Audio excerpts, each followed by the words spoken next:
mga bunso sa araw na to, sa gabi na to ay maging busy naman ang ating bunso. Mag-iinom na naman ako bunso, kaya wala man akong kausap kasi ang asawa ko busy na naman sa paglalaro bunso. Kaya ang ating ay nag-iinom na lang at magkakain ako ng aking prutas. Okay bunso, hindi ako titigil sa kakain sa prutas hanggang mapansin ako ng asawa ko bunso. Ganun ang gagawin ko bunso. Naiinis ako bunso, naiinis ako. Tingnan ko sino magtiyaga sa akin bunso. Itong pusa ko lang nagtiyaga sa akin. No? Ha? Diba? Okay, Bonsai. Okay, Bonsai, sa araw na to ay magkakain ako. Okay, kakainin ko. Ito ang mga kakainin ko, Bonsai. Yan ang prutas na kakainin ko habang nagiinom ako ng aking wine. Okay, meron akong plum, Bunso.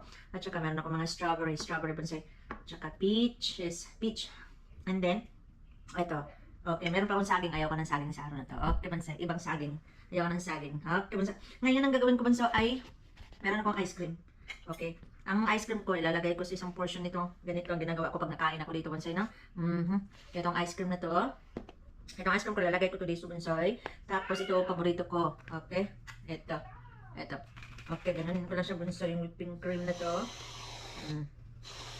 Hindi ako titigil sa kakain, Bonsai, hanggat mapansin ako ng asawa ka. Okay, Bonsai, bahala na mag-bloated ang aking tiyan, Bonsai. Tapos meron akong caramel. Ito, caramel, Bonsai, caramel. Since meron akong strawberry, so meron akong strawberry na. Yan. Okay, Bunso. Yun. Ito, plum muna tayo, Bunso. Plum. Okay? Ano? Ang strawberry dito, Bunso, ay masyadong ganyan.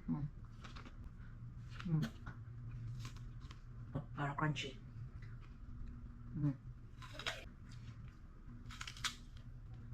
Strawberry. Ay, ang ganyan nung kumakain ng ating Bunso.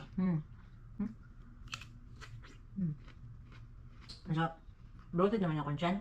Buhat ko magantay ako sa asawa ko, Bunso, napansinin ako. Bloated na yung tiyan ko, Bunso, eh. Hindi ko kaya antayin, Bunso. Kaya, mag-inom na lang ako, Bunso, matulog na lang ako. Hindi ko, magkita-kita na lang tayo sa comment, Bunso. Salamat.